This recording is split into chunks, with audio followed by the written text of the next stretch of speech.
Hello friends, welcome back to Patel computer YouTube channel.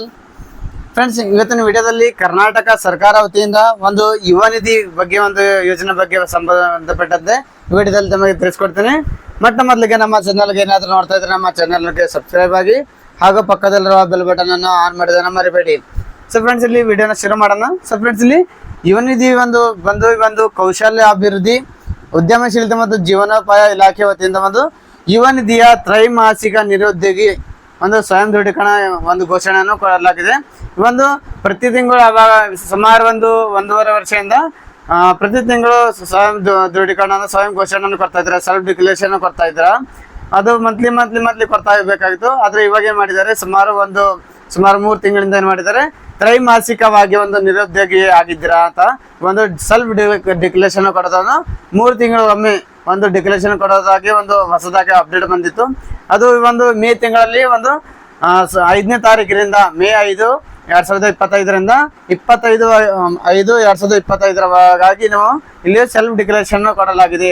ಯಾರೆಲ್ಲ declaration ಮಾಡೋದಿಲ್ಲ ಅಂತವ್ರಿಗೆ ಯಾವುದೇ ರೀತಿಯಾಗಿ ಯುವ ನಿಧಿಯ ಹಣವನ್ನು ಬರೋದಿಲ್ಲ.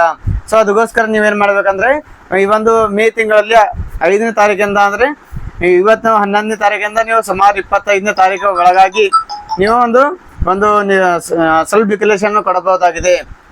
ಸೊ ಅದಕ್ಕೆ ಯಾವ ರೀತಿಯಾಗಿ ನೀವು ಸೆಲ್ಫ್ ಡಿಕ್ಲರೇಷನ್ ಮಾಡಬೇಕಂತಂದ್ರೆ ಯಾವುದೇ ಒಂದು ಸೈಬರ್ ಸೆಂಟರ್ಗೆ ವಿಸಿಟ್ ಮಾಡಿ ಅಥವಾ ನಿಮ್ಮ ಮೊಬೈಲ್ನಲ್ಲಿ ನೀವು ಖುದ್ದಾಗಿ ಕೂಡ ನೀವು ಸೆಲ್ಫ್ ಡಿಕ್ಲರೇಷನ್ ಕೊಡ್ಬೋದು. ಅದು ಯಾವ ರೀತಿ ಅಂತಂದರೆ ಸೇವಾ ಸಿಂಧು ಸರ್ವಿಸ್ ಪ್ಲಸ್ ಅನ್ನು ಲಾಗಿನ್ ಮಾಡ್ಕೋಬೇಕು.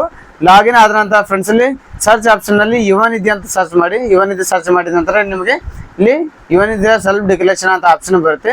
ಆ ಒಂದು ಆಪ್ಷನ್ನ ಸೆಲೆಕ್ಟ್ ಮಾಡಿದ ನಂತರ ಫ್ರೆಂಡ್ಸ್ ಇಲ್ಲಿ ಈ ಥರ ಒಂದು ಆಪ್ಷನ್ ಬರುತ್ತೆ. ಇದರಲ್ಲಿ ಆಧಾರ್ ಅಥೆಂಟಿಕೇಶನ್ ಅಂತ ಇದೆ. ಆಧಾರ್ ಅಥೆಂಟಿಕೇಶನ್ ಮೇಲೆ ಕ್ಲಿಕ್ ಮಾಡಬೇಕು. ಕ್ಲಿಕ್ ಮಾಡಿದ ನಂತರ ನಿಮ್ಮ ಆಧಾರ್ ನಂಬರ್ ಕೇಳುತ್ತೆ. ನಿಮ್ಮ ಆಧಾರ್ ನಂಬರನ್ನು ಎಂಟ್ರಿ ಮಾಡಿದಾಗ ನೀವು ನಿಮ್ಮ ನಂಬರ್ಗೆ ಆಧಾರ್ಗೆ ಲಿಂಕ್ ಇರ್ತಕ್ಕಂಥ ಮೊಬೈಲ್ಗೆ ಒಂದು OTP ಬರುತ್ತೆ. ಬಂದ ನಂತರ ಆ OTPನ ಎಂಟ್ರಿ ಮಾಡಿ ಮಾಡಿದ ನಂತರ ಸಬ್ಮಿಟ್ ಮಾಡಿದ ನಂತರ ಇಲ್ಲಿ ಮತ್ತೆ ರಿಟರ್ನ್ ಇದೇ ಪೇಜ್ಗೆ ತಗೊಂಡು ಬರುತ್ತೆ. ನಂತರ ಇಲ್ಲಿ ಗೆಟ್ ಆಧಾರ್ ಡೀಟೇಲ್ಸ್ ಮೇಲೆ ನಮಗೆ ಇಲ್ಲಿ ಕ್ಲಿಕ್ ಮಾಡಬೇಕು. ಕ್ಲಿಕ್ ಮಾಡಿದ ನಂತರ ಫ್ರೆಂಡ್ಸ್ ಇಲ್ಲಿ ನೇಮ್ ಆಸ್ ಪರ್ ಆಧಾರ್ ಅಂತದೆ. ಆಧಾರಲ್ಲಿ ಇರ್ತಕ್ಕಂಥ ಡೀಟೇಲ್ಸ್ ಬರುತ್ತೆ. ನಿಮ್ಮ ಯುವ ನಿಧಿ ಅಪ್ಲಿಕೇಶನ್ ನಂಬರ್ ಬರುತ್ತೆ. ಹಾಗೂ ನಿಮ್ಮ ಡಿಗ್ರಿ ಅಥವಾ ಡಿಪ್ಲೊಮಾ ಏನು ಮಾಡಿದ್ರೆ ಅದರ ಒಂದು ಸರ್ಟಿಫಿಕೇಟ್ ನಂಬರ್ ಇಲ್ಲಿ ಮೆನ್ಷನ್ ಆಗುತ್ತೆ. ಅದೇ ರೀತಿಯಾಗಿ ಇಲ್ಲಿ ಕೆಳಗಡೆ ಪ್ರೀವಿಯಸ್ ಮಂತ್ ಸೆಲ್ಫ್ ಡಿಕ್ಲರೇಷನ್ ಅಂದರೆ ಹಿಂದಿನ ತಿಂಗಳ ಸ್ವಯಂ ಘೋಷಣೆನ ಆಟೋಮೆಟಿಕ್ ಆಗಿ ಮಾರ್ಚ್ ಹಾಗೂ ಏಪ್ರಿಲ್ ತಿಂಗಳನ್ನು ಆಟೋಮೆಟಿಕ್ ಆಗಿ ಇಲ್ಲಿ ಸೆಲೆಕ್ಟ್ ಆಗಿದೆ. ಅದೇ ರೀತಿಯಾಗಿ ನಾವೇ ಮೇ ತಿಂಗಳನ್ನು ಸೆಲೆಕ್ಟ್ ಮಾಡಬೇಕು. ಸೆಲೆಕ್ಟ್ ಮಾಡಿದ ನಂತರ ಇಲ್ಲಿ ಸೆಲ್ಫ್ ಡಿಕ್ಲರೇಷನ್ ಕನ್ಸಲ್ಟ್ ಅಂತ ಇದ್ದರೆ ಸ್ವಯಂ ಘೋಷಣೆ ಒಪ್ಪಿಗೆ ಅಂತ ಆಪ್ಷನ್ ಇದೆ. ಇದರ ಮೇಲೆ ಇಲ್ಲಿ ಎಸ್ ಮೇಲೆ ಕ್ಲಿಕ್ ಮಾಡಬೇಕು. ಕ್ಲಿಕ್ ಮಾಡಿದ ನಂತರ ಫ್ರೆಂಡ್ಸ್ ಇಲ್ಲಿ ಒಂದು ಕ್ಯಾಪ್ಚಾ ಕೋಡ್ ಇದೆ. ಕ್ಯಾಪ್ಚಾ ಕೋಡ್ ಹಾಕಿದ ನಂತರ ಸಬ್ಮಿಟ್ ಮಾಡಬೇಕು. ಇನ್ನೊಂದ್ಸರಿ ಪ್ರಿವ್ಯೂ ಆಪ್ಷನ್ ಬರುತ್ತೆ. ಅದನ್ನು ಪ್ರಿವ್ಯೂ ಆದ ನಂತರ ಮತ್ತೆ ಸಬ್ಮಿಟ್ ಅಂತ ಕ್ಲಿಕ್ ಮಾಡಿದಾಗ ನಿಮ್ಮ ಸೆಲ್ಫ್ ಡಿಕ್ಲರೇಷನ್ ಸಬ್ಮಿಟ್ ಆಗುತ್ತೆ.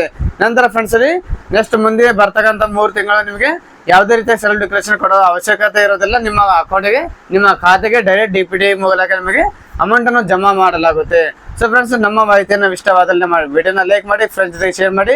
ಯಾರೆಲ್ಲ ಇನ್ನವರೆಗೂ ಯುವ ನಿಧಿಗೆ ಸೆಲ್ಫ್ ಡಿಕ್ಲರೇಷನ್ ಮಾಡಿಲ್ಲ ಅಂತವ್ರಿಗೆ ಕಡ್ಡಾಯವಾಗಿ ನೀವು ನಿಮ್ಮ ಫ್ರೆಂಡ್ಸ್ ಸರ್ಕಲ್ ವಿಡಿಯೋ ಸೆಂಡ್ ಮಾಡಿ.